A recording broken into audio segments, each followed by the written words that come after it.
Lesson number 1 standard 6 SS का है, let's know the history. आइए इतिहास को हम जानें।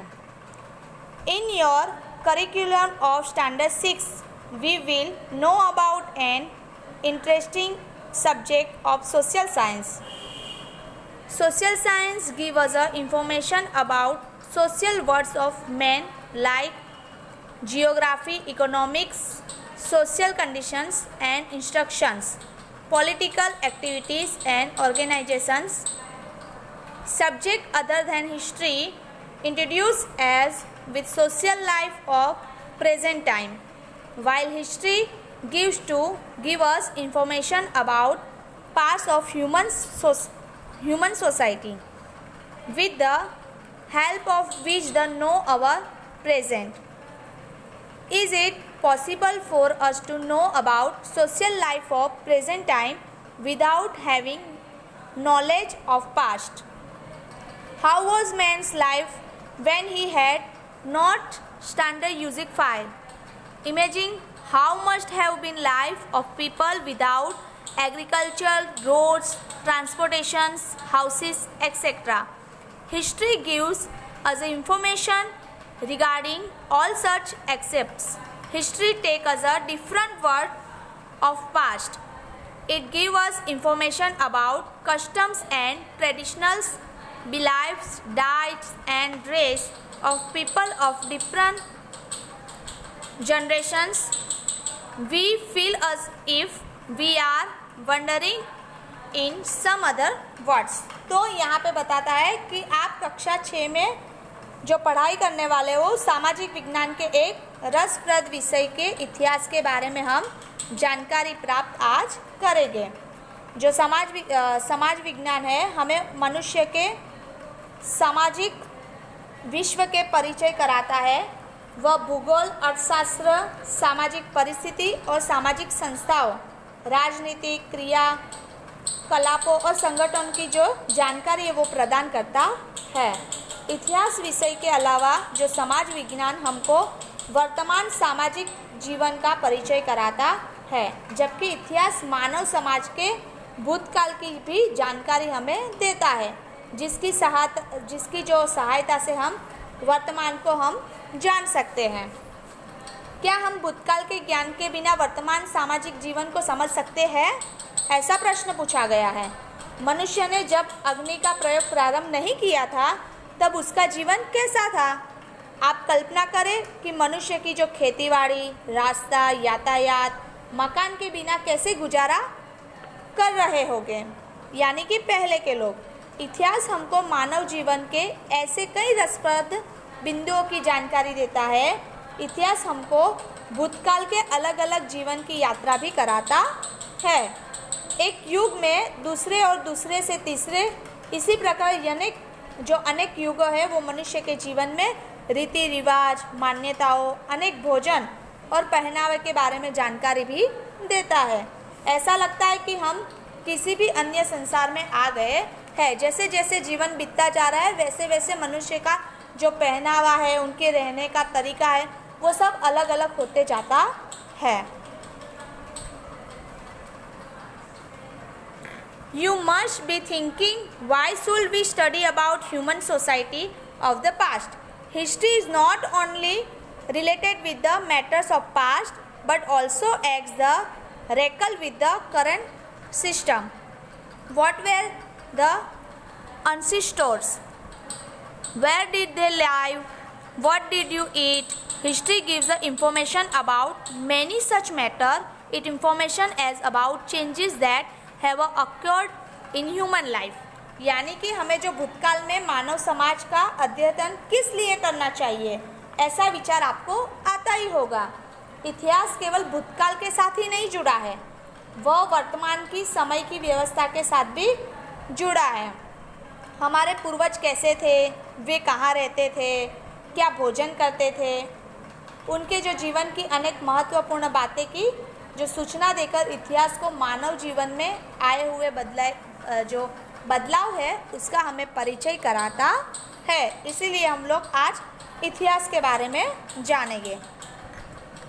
तो सबसे पहले हमारा टॉपिक यहाँ पे दिया गया है tools and resources to know history, यानी कि इतिहास जानने के लिए जो साधन स्रोत है वो आज हम लोग देखेंगे। चिंतन read in newspaper a 4000 years old city has been discovered in Kutch of Gujarat.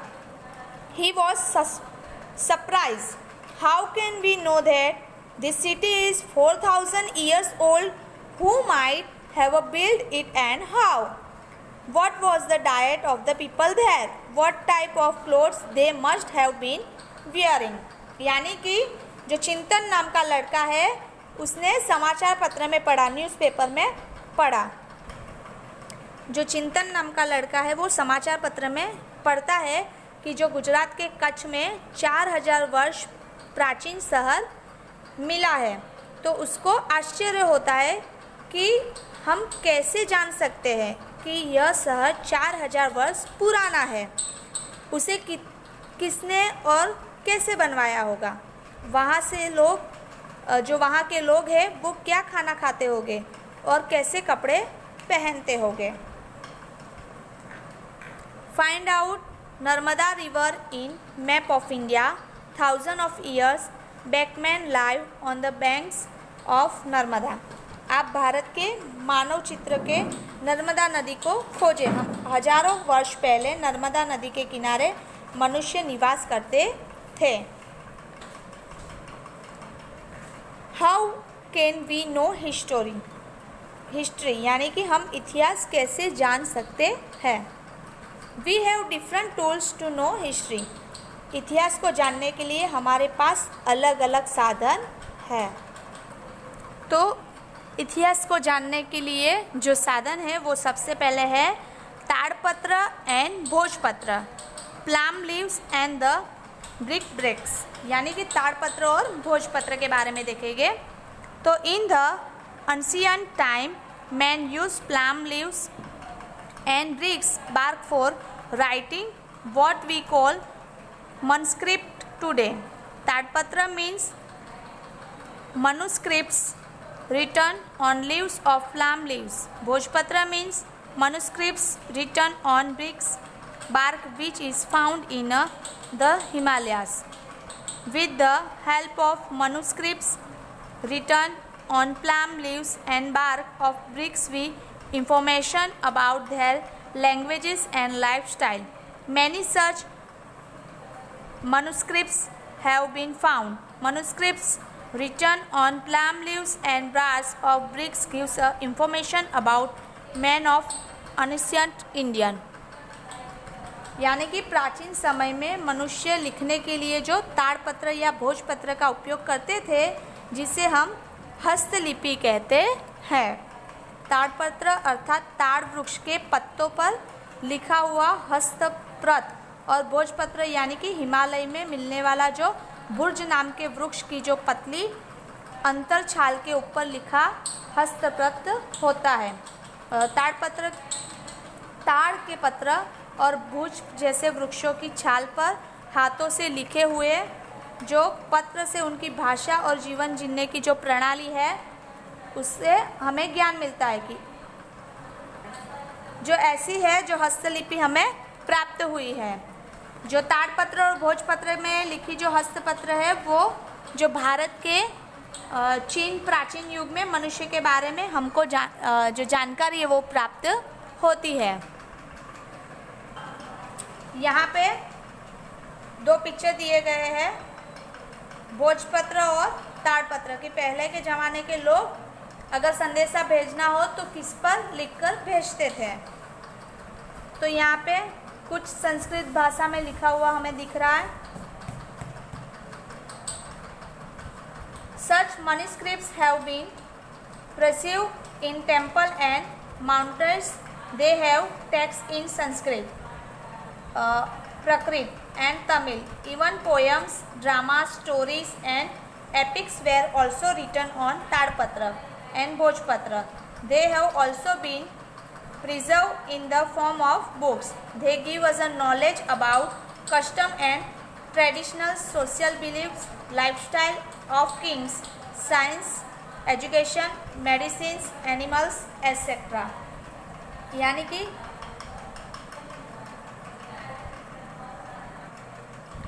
ये जो लिखावट है वो संस्कृत भाषा में, तमिल भाषा में लिखाया गया है, और जो कविता, नाटक, वार्ता और जो महाकाव्य है वो ताड़पत्र यानी कि भोजपत्र पर लिखे हुए हमें मिलते हैं, और जो पोथी के रूप में संस्कृत है, जिसमें जो धार्मिक विधि है, विधान, सामाजिक मान्यता, राजाओं की जीवन शैली, विज्ञान, शिक्षा, दवाओं, फिर प्राणियों के बारे में अधिक से अधिक जानकारी हमें मिलती है।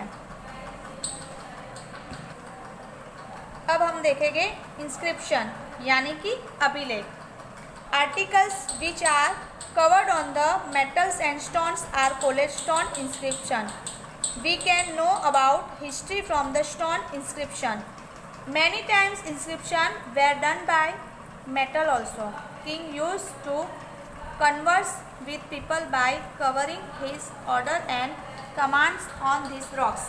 Many kings and queens have inscribed information about their kingdom, victories, religions and cultures. All these stone inscriptions of Ashoka are very famous. Records and inscription written on this are long listening. यानी कि जो पहले के राजा महाराजा थे उनके आदेश से जो शिला यानी कि पत्थर पे लिखावट होती रहती थी, और धातु और पत्थरों पर जो लिखने वाला लिखा जाता था उसे हम इंस्क्रिप्शन यानी कि अभिलेख कहते हैं। जब राजाओं प्रजा के साथ संवाद करते थे तो वो पत्थर पे लिख के उनके साथ बातचीत करते रहते थे, और जो राजा और रानी जो अपने राज्य, विजय, धर्म और संस्कृति की ऐसी जानकारी जो होती थी वो इस शिला पर लिख के करते थे, यानी कि उसको अंकित करवाते थे। शिलालेख और अभिलेख पर लिखी बातें लंबे समय तक बनी रहती थी, और अशोक के शिलालेख, वहाँ का जो अशोक है वो ज़्यादा प्रसिद्ध है।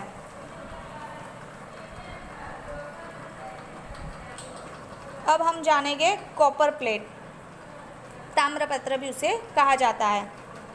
The text which is engraved in copper sheet in called a ताड़पत्र। Many kings have engraved information about their administrations and donations are ताड़पत्र। Such ताड़पत्र have been found in Gujarat in large number. They give information about name, religions, administration and donations. Such ताड़पत्र्स have been preserved in Hemchandra library in Patan जो north Gujarat में है, LD institute of Indology Navarpura Ahmedabad, बीचे learning and research studies Vidya Bhavan Ahmedabad, Shri Mahavir Jain आराधना केंद्र कोबा जो गांधीनगर में है। अब जो ये ताम्रपत्र है वो जो तांबे की चद्दर पर लिखा जाता था उसे हम ताम्रपत्र कहते हैं। जो राजाओं थे वो अपनी प्रशासनिक जो व्यवस्था और दान देने की जो जानकारी है वो जो है वो सब ताम्रपत्र के ऊपर लिखते थे। गुजरात में ऐसी जो ताम्रपत्र है वैसी काफ़ी सारी जो संख्या में लिखा हुआ है, उनसे राजा का नाम, उनका धर्म, प्रशासनिक व्यवस्था और दान धर्म की जानकारी हमें ताम्रपत्र में लिखी हुई मिलती है। ऐसे जो ताम्रपत्र है वो पाटन के हेमचंद्राचार्य लाइब्रेरी है जो उत्तर गुजरात में, वहाँ पे भी देखने को मिलेगा। अहमदाबाद में LD institute of Indology Navrangpura अध्ययन और अनुसंधान का जो विद्या भवन है अहमदाबाद, फिर श्री महावीर जैन आराधना केंद्र कोबा जो गांधीनगर में संस्कृत, वहाँ पे जो ताम्रपत्र पे लिखा हुआ है वो बहुत सारी चीज़ें हमें देखने को मिल सकती है। अब हम जानेंगे कॉइन्स यानी कि सिक्का। Coins are also an important sources of knowledge about history. We get information about name of king, his religious culture and time from these coins. Punchmark coins of 5th BC have been found in India, which is the oldest coins other than these gold, silver and copper coins and Greek kings. Maurya age, Gupta age have been found. They give us information about their social, religious, economics and political structure of that state. जो सिक्का है वो भी इतिहास के जानने के लिए महत्वपूर्ण साधन है। सिक्कों पर जो राजा का नाम, उनका धर्म, संस्कृति तथा उसके समय की जो जानकारी है वो हमें सिक्के से भी प्राप्त होती है। भारत में जो ईपू 5वीं शताब्दी के पंचमार्क सिक्के मिले हुए हैं, जो प्राचीन सिक्के हैं, इसमें ग्रीक राजाओं, मौर्य राजा, फिर मौर्य काल और गुप्त युग के कई सोना, चांदी और तांबे के सिक्के हमें मिल चुके हैं। राज्य की जो सामाजिक, धार्मिक, आर्थिक, जो राजनीतिक है उससे हमें जानकारी मिलती है। आपकी जो बुक है उसमें सिक्के के पिक्चर दिए हुए हैं। यहाँ पे लिखा हुआ है कॉइन्स, ये है पंचमार्क कॉइन्स। तो punch mark coins, the coins created by pressing metal pieces in the modular coded punch mark coins, जो धातु के टुकड़े के ऊपर जो छाप बनाने के लिए सांचे में रखकर बनाए गए सिक्कों को हम पंचमार्क सिक्के से जानते हैं। यहाँ पे दिया हुआ है, यहाँ पे कुछ पिक्चर भी हम जो प्राचीन काल की हुई होती है उसका दिया गया है। तो आज के लिए बस इतना, आगे का टॉपिक हम अगले वीडियो में देखेंगे। Thank you.